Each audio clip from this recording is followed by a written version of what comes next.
fleste mennesker vil fortælle mig, at det er fuldstændig åndssvagt, at jeg ikke nicher mere ind, når det kommer til min forretning. Og jeg forstår dem godt, på at jeg er stor fan af, at selvfølgelig skal man have en vis målgruppe, men min udfordring er, at jeg gider ikke kun hjælpe folk med at vækste deres business. Og jeg gider ikke kun hjælpe folk med at skabe mere energi i deres liv. Jeg vil hjælpe folk med alle de ting, som jeg har hjulpet mig selv med. Og det er ikke kun at bygge en fed forretning og tjene mange millioner. Og det er ikke kun at komme i min ultimative drømmeform. Prøv at jeg har folk, jeg hjælper lige nu med at lave en fucking Ironman 73. Okay?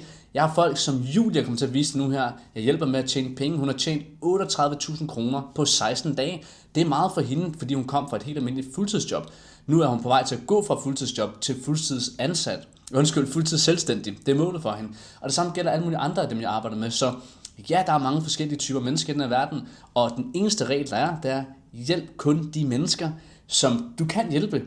Hjælp kun folk med ting, som du selv har opnået. Jeg kan ikke hjælpe folk med, hvordan de laver den bedste isforretning på lange linje. Jeg har aldrig prøvet at sælge is. Jeg kan rigtig godt lide is, gerne dem uden sukker. Jeg laver dem selv med min Ninja Ice Cream Maker, men jeg er sikker på, at du forstår pointen.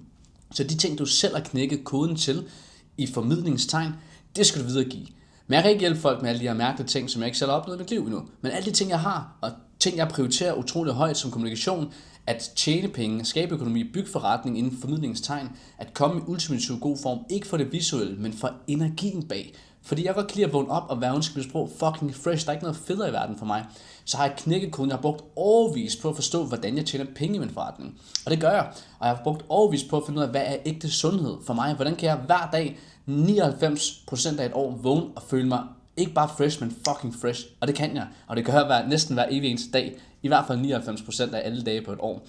Og så videre. Men prøv at se videoen nu her, hvor jeg lige har haft et samtale med Julie, der deler ud af, hvad for nogle ting hun i sit mindset har måttet overgå, og hvad hun helt konkret har gjort for i dag på 16 dage at tjene 38.000 kroner. Let's go. Så lige inden vi går i gang, Julie, kan du ikke bare lige ganske for kort fortælle omkring dig selv, skal jeg sige, hvem er du, hvad laver du til hverdag nu her, og så videre?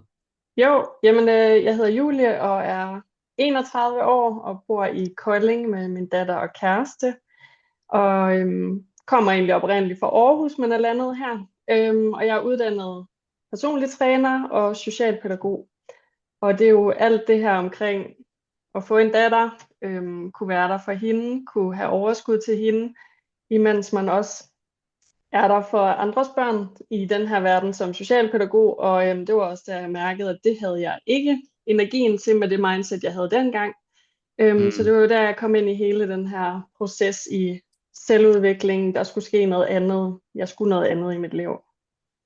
Du rammer også noget der, kan man sige, fordi det er jo virkelig noget, jeg tror, de fleste kan relatere til det her med energi generelt. Og jeg kan huske, at vi snakker sammen til at starte med, der siger du sådan, jeg kan godt tænke mig, at du har lige taget en uddannelse inden for altså noget mentalt og noget mindset selv og sådan nogle ting her.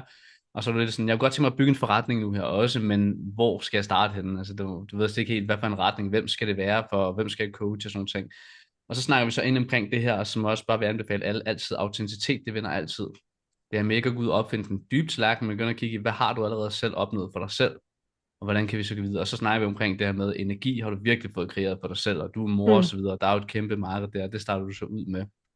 Og det jeg godt kunne tænke mig at starte med at spørge ind til, Julie, det er lidt omkring dit mindset. Fordi udover ikke bare at have, altså du havde jo bygget det her energi, skal jeg til at sige, for dig selv. Men jeg tænker mig, når vi så snakker omkring det her, men nu skal du ligesom i gang med forretningen, og nu skal du begynde at lave content og alle de her ting her. Hvordan synes du, det var der med at skulle lave videoer, for eksempel i starten? Synes du, det var grænseoverskridende? Helt vildt. Altså ja, helt vildt. Og det handlede jo om, at det var lige så meget, hvad tænker alle andre? Hvad tænker dem, jeg kender omkring mig, når jeg står sådan her og snakker og alt det her. Så det faldt mig overhovedet ikke naturligt. Det var virkelig grænseoverskridende at komme ud af comfortzone der. Ja. Der er jo noget, der har virket, fordi man kan sige, nu bare lidt for tallene, hvis vi kigger i april, så på 16 dage, så omsætter du for 38.000 kroner. Det er alligevel ikke tosset, og ender så også på 50 i hele april. Det er sgu i orden, i forhold til, hvad ny forretning er. Så der er et eller andet, der virker. Var der mange gange sådan i starten, når du så laver det af content, fordi grund til at spørge dig det spørgsmål, det er fordi, det er jeg sikker på, at mange kan relatere til her. Der er også enten skal til at lave video, eller er i gang og så videre. Var der nogle gange, når du lavede videoerne, for det er jo ikke typisk sådan, at man lige laver den første video, og så brager den afsted. Var der sådan nogle gange, hvor du lavede det video, hvor du så imellem, altså undervejs tænker, puha, det er altså akavet stadig, og sådan, hvornår kom sådan beviset for dig, til du tænkte, okay, det fungerer faktisk for mig? Jamen, jeg tror egentlig, der gik noget tid, og jeg tror bare, at jeg havde besluttet mig for, at det var det her, jeg ville, det er det her, jeg vil leve af, så jeg er også nødt til at udfordre mig selv. Og Ja, jeg havde ligesom sammen med dig fundet ud af, at det er den her retning, jeg skal, og det kan jeg sagtens, ligesom alle andre kan. Så jeg blev jo ved, og når vi bliver ved længe nok, så bliver det mere naturligt. Altså sådan, så fandt jeg jo min måde i ja. det. Jeg skulle ikke prøve at være ligesom alle andre, jeg skulle gøre det på min måde, altså være Ja. autentisk. Ja. Ja, helt sikkert, det er rigtigt. Og jeg kan godt lide, det du siger her, at når vi gør det længe nok, så bliver det almindeligt. Fordi det, vi snakker omkring her, er jo identitetsskifte som menneske. Og det leder mig ind i et spørgsmål, der kunne være sjovt at spørge dig. Fordi når man sælger noget i starten, det kan jeg også huske, du sagde, der havde du sådan en klub i halsen, sådan en, og skulle Mm-hmm. sælge det her forløb til den her pris og sådan nogle ting, ikke? Og nu har du efterhånden solgt en del af dine forløb, og har ret mange kunder i forløb og så videre. Hvordan føles det at sælge de her forløb nu? Jamen, meget mere naturligt, og jeg ved, at jeg har en masse godt at bidrage med, og jeg føler, at jeg kan hjælpe mange af de her klienter, jeg snakker med. Så derfor giver det fuldstændig mening. Altså sådan, jeg føler ikke, at det er for dyrt. Det er lige før, ligesom vi snakkede om i vores samtale sidst. Jeg føler nærmest, det er ved at være for billigt. Altså sådan, vi er klar til det næste. Fordi Ja, nu ja, har jeg så præcis. meget at byde på, i forhold til da vi startede op i august, der vidste jeg knap nok, hvad jeg havde at byde på. Ja, ja. Men se, den er vigtig til noget, også til alle, der lytter med nu her, at vi skal ud og skabe nogle beviser for os selv. Fordi at, ligesom du siger her, Julie, i starten, så sidder du og tænker, shit, skal jeg sælge det her til x antal kroner? Og lige pludselig nu, så sidder du og tænker, shit, det samme, det er næsten for billigt efter et Mm. par måneder. Og det er jo meget interessant, fordi det der sker, når vi har fået bevis nok, så er det ikke længere bare en tanke i vores hoved. Er der nogen, der gider at købe det? Nu er der pludselig så mange beviser, at folk vil gerne have det, at de tænker, shit, der er altså ret næsten for meget værdi her kontra prisen. Altså, så det er virkelig vigtigt at huske på. Det, der gør forskellen altid sidste ende, det er jo det, du siger her med identitetsskiftet, der er sket i dig nu. At du identificerer dig som en selvstændig i din egen forretning nu her, kontra i starten, ikke? Mm-hmm. Fuldstændig. Ja. Okay, jeg kunne godt tænke mig at prøve at høre, hvornår sådan... altså, fordi så laver du de her reels her. Du laver noget Mm. content, noget synlighed, du begynder at få folk ind i dit flow af followers, du begynder at skrive med folk osv. Og det er grænseoverskridende i starten, jo ligesom alt andet nyt. Ligesom alt andet, vi tager i verden, der er nyt. Hvornår sådan klikker den for dig?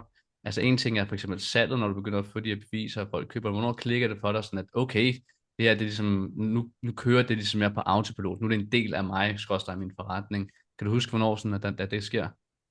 Jeg tror egentlig sådan i efteråret, da jeg afslutter uddannelsen og sådan virkelig kan altså gå all in på det her. Jeg har jo selvfølgelig stadig mit pædagogjob, og det er jo også det, jeg har jo stadig 37 timer i mit pædagogjob, og jeg kører Mm. det her.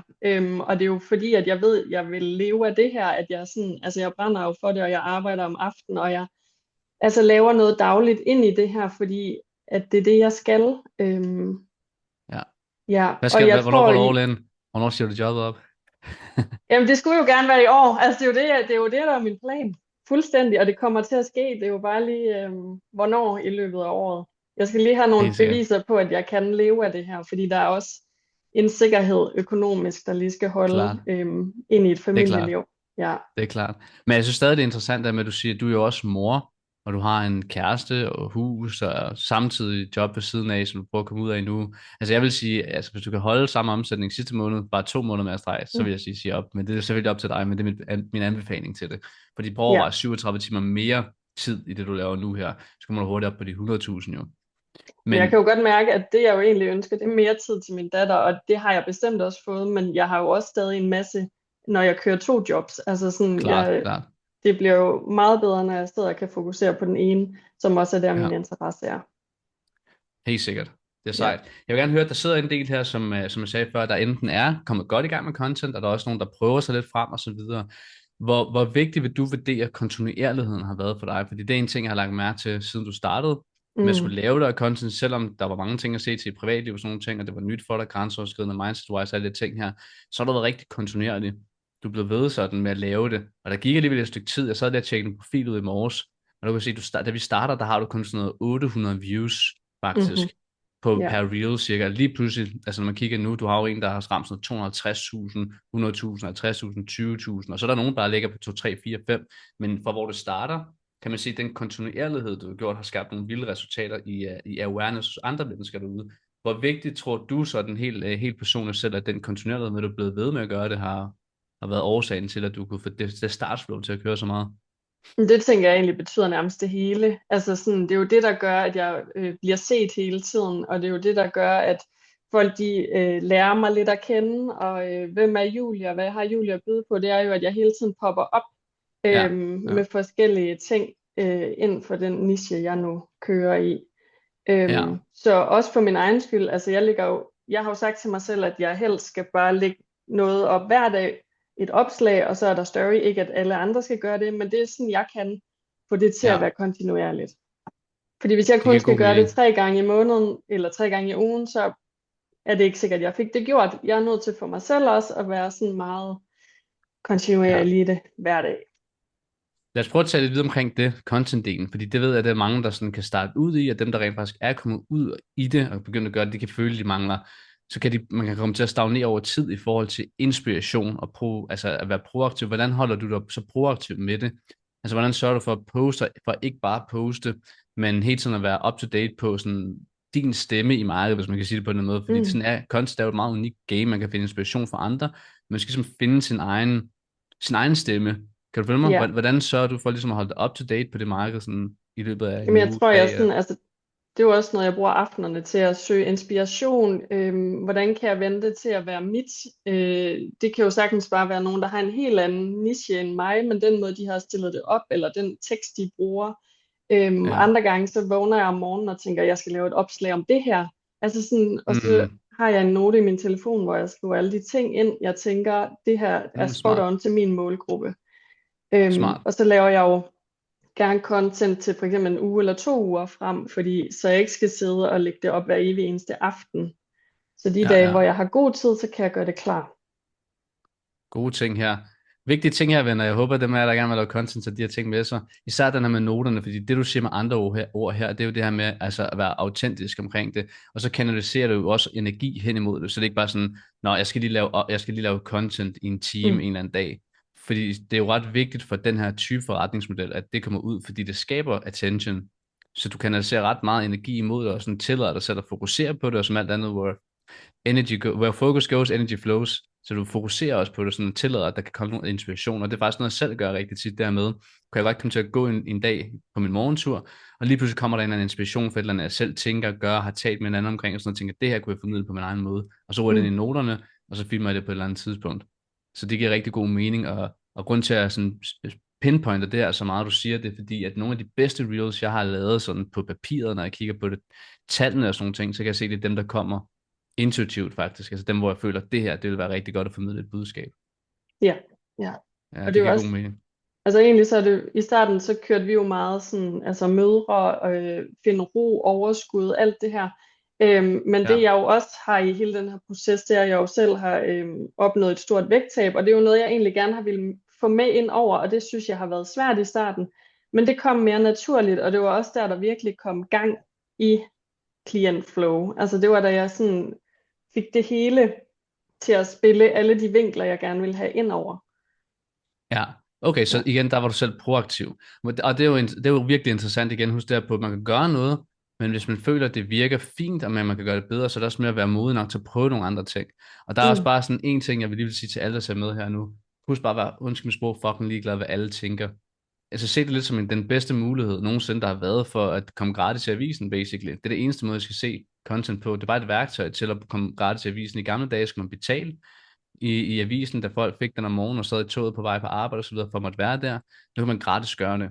Men det betyder også, at konkurrencen er større. Der er mange, der ævler løs på sociale medier, så man skal finde sin stemme, og så skal man være produktiv og kreativ kontinuerligt. Ikke? Jeg har lige sendt Henrik spurgte lige til profilen hernede, jeg har lige sendt den til dig, Henrik. Men det giver rigtig god mening, Julie. Er der andre ting, sådan, når man kigger på det her med at være, altså når du siger det her med vægttabet blandt andet, synes du, det var grænseoverskridende, og skulle du snakke omkring det at dele det, for eksempel, Ja, det i tænker starten? ja, det synes jeg egentlig, så har jeg hele tiden vidst, at jeg gerne ville dele det på en eller anden måde, fordi det er jo noget, jeg kan se en god sammenhæng i det her med, at vi får ro, vi får styr på nervesystem, det mentale, og så kan vi opnå et vægttab, fordi at fundamentet, det spiller. Men det der med, hvordan skulle jeg lige få det formidlet, og hvordan kunne jeg få profilen til også at kunne rumme det, den Ja. synes jeg var svær i starten, men ja, på et tidspunkt en dag, så knækkede jeg koden til det. Og det er jo det der med at prøve ting af. Altså nogle ting, det virker, nogle ting virker ikke, men så prøver vi bare igen. Vi er Mm. nødt til bare at blive ved. Så god måde at se det på, at det er med sådan, man tænker på hver dag en ny mulighed for at prøve at finde ud af, hvad der virker for mig, basically, hvis man holder et post om dagen. Og så når man begynder at Præcis. finde det, der virker, kan man replikere det. Men på grund til at spørge omkring det her med vægtdelen og så videre, fordi at, altså det er jo en autentisk styrke, som du har gennemgået her, som typisk vil holde de fleste tilbage at skulle snakke omkring. Mhm. Men det er meget powerful at bruge det, uanset om det var vægttab, eller om det var, fordi du er jo ikke der længere. Så alle dem, der er der nu, kan du reelt set hjælpe for real, fordi det er ikke bare noget, du lige har set på en YouTube-video, men noget, du selv har været igennem 15 kilo, er alligevel også en del at frigive og holde og sådan nogle ting her. Og så kunne du få lov til at formidle omkring det til andre mennesker. Ikke som, at det behøver at være vægttab kun, men som en del af styrken, du har været igennem som menneske, gør det autentisk, men det kommer også med noget reelt. Det er ikke bare sådan et eller andet hurtigt, fancy tre tricks til. Det er faktisk noget reelt omkring, hvad du oplevede i den periode, og det gør, at folk kan mærke dig. Og det er sindssygt vigtigt i en tid, hvor, at, som vi også snakker omkring AI, altså kunstig intelligens, loven af polaritet, fortæller jo, at det modsatte af kunstigt er autenticitet. Så det bliver kun endnu vigtigere at være autentisk nu her, især når vi snakker content. Det bliver endnu vigtigere ikke at lave reels, der er super overredigeret med alle mulige high-end og sådan nogle ting her. Hvor lang tid bruger du typisk på at lave sådan en reel, for eksempel i snit, hvis man siger det? Jamen, egentlig ikke sådan vildt længe. Hvis jeg først har fundet ud af, sådan, altså, man skal jo selvfølgelig lige sådan, okay, hvordan laver man, hvordan er det, jeg fanger folk bedst, og det er jo også det, det Ja, handler om, ikke at have for meget tekst, og hvordan fanger man dem bedst, stop scroll-agtigt, fordi ellers så kører folk jo bare sådan, så det er jo ja, også præcis. nogle tanker, man skal gøre ind i det, og det er jo det, der også har hjulpet mig, det er at finde ud af, okay, hvor meget og hvor lidt tekst skal der være, for at jeg fanger folk, hvor mange Ja, slides skal der være, det er det der med at være nysgerrig på det hele tiden. ja. Ja, 100%.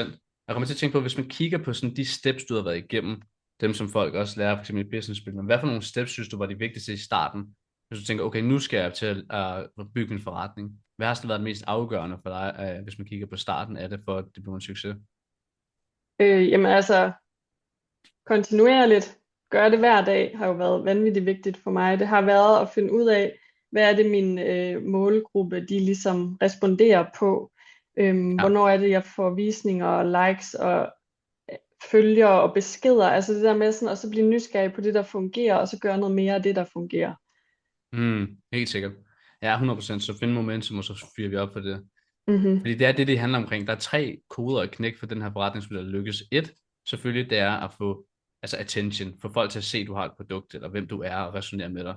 2, så handler det omkring, som du sagde før, beskederne. Og det skal vi tale omkring nu her. Beskederne. Fordi Mm-hmm. der er et spørgsmål, som jeg ved, de fleste, der har været i gang med, kommer til at sidde og tænke over, det skal jeg nok stille for dem nu her.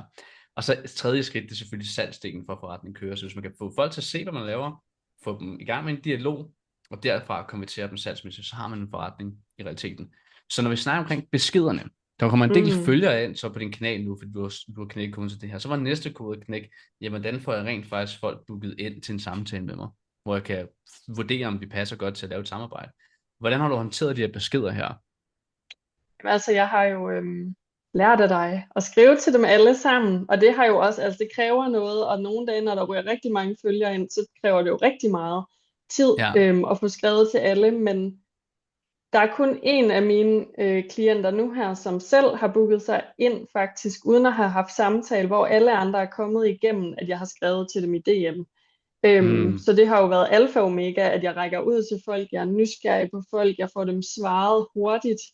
Det ja. hjælper ikke først at svare efter en uge, altså man skal være på, og Mm. det er jo vanvittigt vigtigt. Ja, virkelig, virkelig gode ting, du fortæller her. Det er afgørende. Så nu er det ikke noget bare at lave en masse content og få en masse følgere. Hvis hele din forretning, hvis du kigger på alle de penge, du har omsat nu, så er det kun én, der selv har booket ind, siger du. Mm-hmm. Det vidste jeg ikke engang. Det er også interessant at vise bare, hvor vigtigt det er at være proaktiv med at skrive til dem her. Hvad gør du sådan, hvis man... Fordi at der kan godt nogen, der sidder og føler det personligt, du ved, når folk ikke svarer på en besked. Er det alle, der Mm-hmm. svarer på dine beskeder? Overhovedet ikke, altså Nej. slet ikke. Nej, hvad gør du så? Skriver du til dem igen, eller går du videre til de næste, eller hvordan håndterer du det? Jamen altså nogen, det er sådan, nu har jeg jo det her meget med, at jeg også laver en CTA i mine opslag, altså de skal kommentere, hvis de gerne vil, det skal være anderledes fremover-agtigt. Og Ja. det ligger jo op til, at jeg sender dem en besked igen, og så er det jo tit, at så svarer de jo faktisk på anden besked. Det Mm, jeg gjorde i starten, fordi jeg har jo også meget, jeg vil ikke presse på, altså folk skal være forstået. klar, når de er klar, Ja. men nu arbejder jeg meget med travle mødre, de kører også bare i hamsterhjulet og glemmer alt om den besked, Julie havde skrevet. Mm. Så det der med Ja, lige at stemple ind en gang imellem, ja. er ret vigtigt. Ja. Ja, så du kan godt finde på lige at skrive til dem igen, hey, har du fulgt med, eller Jamen det er fik du egentlig mest, besked, hvis eller? de rækker ud igen. Hvis de rækker ud igen, liker et opslag, skriver til et opslag, så skriver jeg til dem igen. Okay, så Øhm, du holder også ja, øje med dem, på den måde, så du bruger, altså du har virkelig sådan, dit mindset er meget med fokus på forretningen, ja. også, altså du gør meget for at være i det, og lægge mærke til, hvad der sker, og sådan nogle ting, og det er virkelig, det er en vigtig ting at tage med, du ved, når vi snakker omkring forretning, at du ved, der er mange systemer, der virker og så videre, men hvis vi lige prøver lidt her, så lad det være og sådan nogle ting, så lykkes vi aldrig rigtigt med dermed. Altså en stor ting, jeg kan se i hvert fald, der går igen, når jeg stiller det her spørgsmål, det er hele tiden i dit mindset, og du er meget fokuseret på forretningen, og Mm-hmm. lykkes at lære at kigge på, hvad der virker, og skrue op for det og sådan nogle ting, og det er bare, det er selvfølgelig en vigtig ting at tage med sig, og det er virkelig sejt at se, at det også skaber de resultater. Jeg kunne godt tænke mig at høre sådan, fordi så, når vi snakker omkring.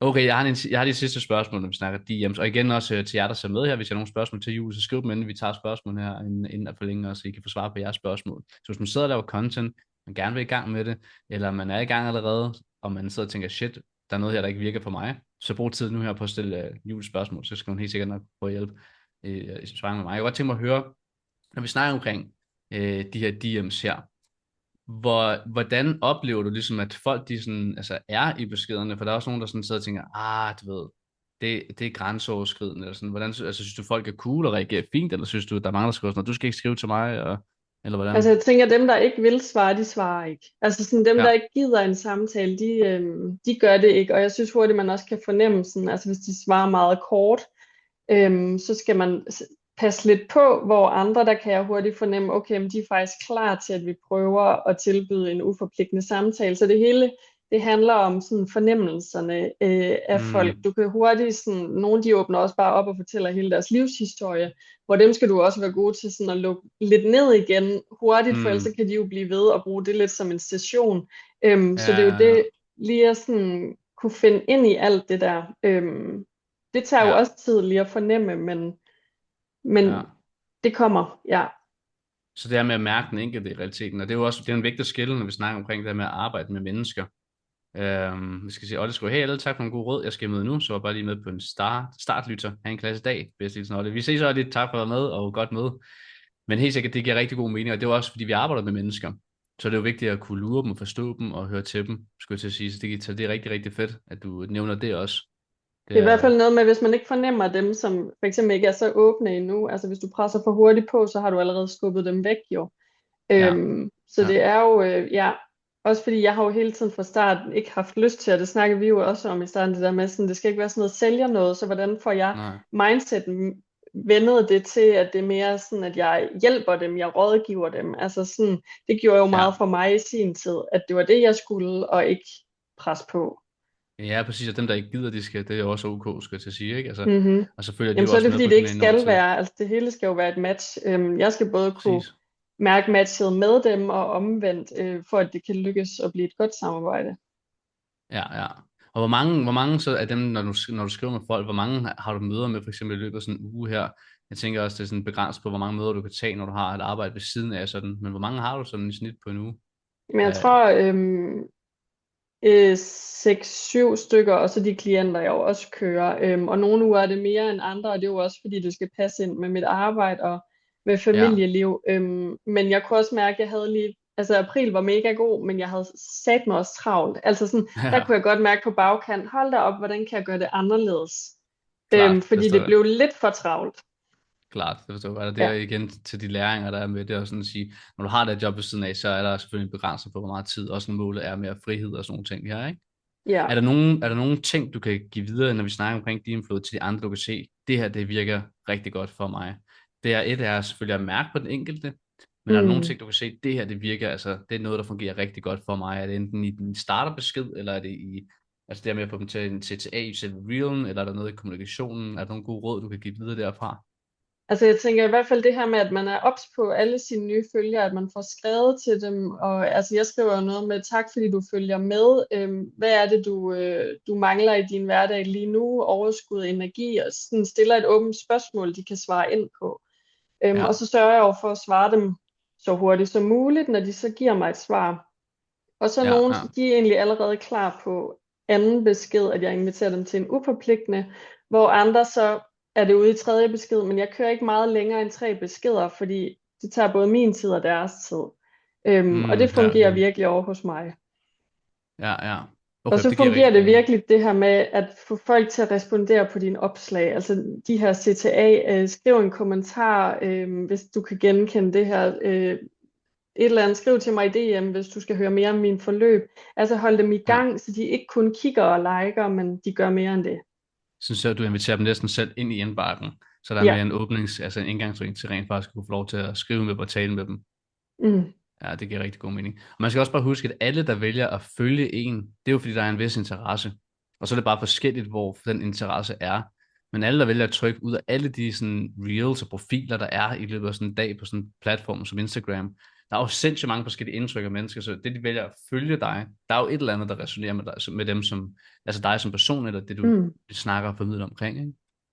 Ja, det giver rigtig god mening. Og så lige, lad Og mig en høre af, om, ja, en af mine klienter, hun har egentlig fulgt med siden november, og hun valgte jo så først at række ud i april. Altså sådan, det er jo også det, de skal nogle mm, gange lige se an. Du skal ikke tænke, at klienterne skal komme lige nu, men ja, måske om de kommer om nogle måneder, så du skal jo bare blive ved igen. Det her med at være autentisk og kontinuerlig, det gør, at de på et tidspunkt tænker, ej, nu er det nu gør jeg det. ja. Ja. Ja, men det er rigtigt. 100%. Ja, men jeg er meget enig. Jeg kan også se, jeg har sådan folk nogle gange for 2 år siden, der kommer, Mm. som jeg overhovedet ikke kendte, der har fulgt med på sidelinjen. Så 100%, og det er det der med, at man bygger sit eget univers, og inviterer folk ind, og nogle er bare klar, du var sådan lige den, du står og manglede og tænkte på lang tid, og andre skal lige lære dig at kende, få noget tillid og forstå, hvem du er det egentlig den rigtige for mig? Og om det er det ene Mm. eller andet, er det jo selvfølgelig helt fair. Det er det, vi gerne vil have i mindset. Helt sikkert. Rigtig fedt, du gider dele alle de her ting, Julie. Jeg er helt sikker på, at der sidder nogen, der kan bruge rigtig mange af de her ting på sin egen rejse. Og hvad så med salg? Salg, du sagde jo til mig som det første, shit mand, det bliver grænseoverskridende for mig at skulle sælge de her ting her. Hvordan har det været for dig sådan, altså, er det, jeg prøver at fortælle mig omkring det, hvordan det har været at skulle sælge til Jamen andre altså, mennesker. i starten så var det jo meget sådan mindset omkring, jamen, hvad har jeg overhovedet at tilbyde? Altså, hvorfor skulle folk gide at have et forløb hos mig? Og, sådan, og der hjalp du mig jo rigtig meget på vej. Sådan, jamen, du har masser at byde på, og altså, du vil allerede nu kunne have klienter. Hvor sådan, det satte virkelig noget gang i sådan, alle de overbevisninger, jeg nu havde skabt for mig selv.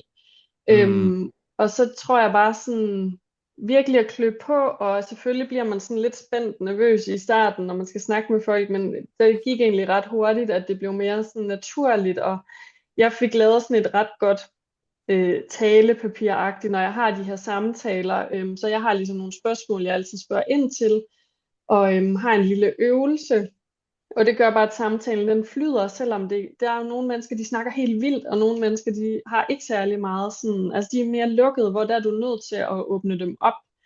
ja. Ja, men ved at du ligesom har forberedt noget på forhånd, du sådan har nogle nysgerrige spørgsmål, det gør ligesom, at okay, men der bliver åbnet op til det Ja, her. Ja, jamen, det giver rigtig god mening. Jeg tror ikke også, det handler om, at man oprigtigt gerne vil finde ud af, hvad er det, jeg kan hjælpe det her menneske med. Altså at jo. ændre mindsetet fra det til, hvad er det, jeg skal sælge til det her menneske. Men det med at sidde oprigtigt at være nysgerrig på det menneske, man er med at gøre, og finde ud af, hvordan, hvis jeg skal hjælpe den her person, hvis jeg kan det, hvordan skal det så være? Fordi så føler jeg i hvert fald, at de spørgsmål, der passer helt perfekt, kommer naturligt. Hvis man så Mm-hmm. reelt set tænker på, hvad er det, der skal hjælpe den her, ikke? Fordi når man kigger på, at du omsætter for 38.000 på 16 dage, var der nogle ting, du gjorde anderledes i den periode, du sagde også, nu er der lige ekstra drøn på, var det en akkumulering af, at der var flere møder, kunne du se, og derfor flere salg, eller var der noget, der du pludselig havde lavet om inden, eller sådan i forhold til det pludselig sådan, at du har solgt noget inden, og lige pludselig stikker det så af? Jeg tror, en af tingene var, at jeg fik lavet et opslag, som virkelig nåede ud til rigtig mange. Jeg kører jo også Ja. annoncer, som gør, at det når ud til mange, og jeg er jo hele tiden nysgerrig på, hvad de her annoncer kan, og fornyer Mm, dem efter noget tid. Og det er jo der, ja, folk kommer ind. Og så fordi jeg jo også har været god til at skrive til alle nye, der kommer ind, selvom det var vanvittigt mange, men det er jo det, der sætter gang i det. Altså sådan, ja, og ja, jeg får booket folk ind, og jeg sætter tid af til at få snakket med dem. Sådan, så det er jo det hele, at man virkelig går all in på det. At det er ja, der, der ja. også kommer noget kundeflow. Så input skaber output i realiteten, det kunne du mærke, at nu gik, altså fordi du gjorde det mere, i forhold Mm. til den mere volumen, der var, så blev outputtet også det større. Ja, nemlig. Ja, det giver sindssygt god mening. Og når du bare lige for at tage med annoncer med, så den strategi, du kører, du booster dine reels, og så får du nye følgere ind. Du siger, du varierer mellem dem. Gør du så det løbende på de altså poster og går godt, kan du se? Og så booster du også dem lidt, eller hvordan? Ja, altså vi har jo, du hjalp mig jo med at lave en i starten, og den gik jo rigtig godt, og jeg har lige, sådan, den er på pause lige nu, så fik jeg kunne jo se, der var vanvittigt mange visninger på øhm, en af mine opslag, og den tænkte jeg jo, okay, vi prøver at køre noget annonce på den, og den gav sindssygt meget. Sejt. Og så når den lige har kørt, altså en måned måske. Den kørte først 10 dage, og så ser jeg jo lige, det har du lært mig. Man skal lige give den nogle dage, og så skal man se, Ja, hvad kan den ikke. Hvad ja. skal vi justere for, at den kan noget? Altså hele tiden være nysgerrig på de ting. Fordi så kører det også bare lidt. Jeg laver opslag hver dag, men der kører også en annonce hele tiden. Mm, Og det er jo en god investering i, at der kommer nogle folk ind. Altså, og det er jo ja, ikke ja. mange penge, man behøver at smide i. Nej. Hvad bruger du typisk i sådan en annoncespend på en måned? Øhm, Altså måske, jeg tror, nu er jeg nået til, at det måske altså er 1000 kroner, jeg bruger på en måned. Ja, det er Og også der ryger vildt. jo en masse. Jeg har jo fået, altså da vi stod i december, der havde jeg 1000 følgere, og nu står vi i starten af maj og har 6000 følgere, så det er jo kommet Ja, i ja, de ja. måneder der. Men prøv bare at overveje, hvis man snakker om tallene, return of investment, at bruge 1000 kroner og omsætte for 50.000. Det er Mm. fuldstændig hjernedødt tal i forhold til, hvor lidt annoncespend du bruger, og det er kun fordi, det er Instagram boost, kan gøre det. Og det er derfor, det er så powerful at gøre det her, vi snakker omkring nu, fordi hvis du går på Facebook, så er det slet ikke muligt at få så vilde tal. Selv hvis du har lavet et live-event, så vil du være glad, altså rigtig glad, hvis man lavede 6-7 gange pengene tilbage, hvor her er det jo 50 gange pengene retur. Så det Mm. er fuldstændig hjernedødt. Jeg ved ikke, om du brugte 1000 i den måned. Nu sagde du, at det er der, du er kommet til, at det var 700-800 kroner. Under andre omstændigheder, så er det fuldstændig hjernedødt tal, og viser bare, hvor godt det er, når man lige så benytter sig af alle stepsene, ikke? Og virkelig Mm. først finder stemmen i det, og så giver den gas. Det er virkelig, virkelig sejt. Og så min opfordring selvfølgelig til dig, du skulle også kunne bære den volumen, det kræver, men selvfølgelig så vil jeg anbefale at skrue lidt op for spændet. Ja. Men det kræver selvfølgelig også, at du kan bære og snakke med alle de mennesker, skrive og så videre, ikke? Jeg har et sidste spørgsmål til dig. Jeg har 2 spørgsmål mere til dig. Og så kan det være, hvis der er nogen, der har nogle andre, selvfølgelig, så må vi endelig til det med os. Men jeg vil gerne høre, hvilke sådan ting i forretningen nu her, nu hvor den kører, og der er flow, både på DM's, på content, på samtaler, på forløb, det hele. Du har ligesom fundet knækket koden til julene. Hvad for nogle sådan key elements, vil du sige, der er? Hvad er nogle af de vigtigste ting? Er det en blanding af det hele? Eller er der nogle ting, hvor du kan sige, at det her, det er bare afgørende for, at forretningen ligesom kører? Altså for mig så er det jo helt sikkert, som jeg også har sagt, det her med hele tiden at være synlig. Jeg bruger både Ja. stories i løbet af dagen. Ikke at jeg bombarderer folk, for det kan også blive for meget. Altså man skal jo lige finde en Ja. balance i det hele. Og så har jeg ligesom fundet ud af, at om aftenen mellem klokken 7 og 9, der er et godt tidspunkt for mig at dele det der. Mødrene, de ser opslag, børnene er puttet, og de kigger på telefonen. Så det her med at finde et tidspunkt, der giver mening og slå de her ting op, være klar til at skrive til folk. Jeg sidder hver aften lige sådan og får skrevet til alle nye følgere, og jeg kigger alle mine opslag igennem, hvad er der for nogle kommentarer, og får svaret på de her kommentarer her. Og det Mm. er ligesom bare sådan hver aften, altså fordi at så ved jeg, at der er ikke nogen, jeg glemmer, og der er et godt flow i det. Ja, ja, det giver rigtig god mening. Og jeg synes Mm. også, at det du siger her, rigtig, rigtig en vigtig take på det, det der med no quick fix. At du ved, man skal virkelig være villig til, som alle andre forretninger.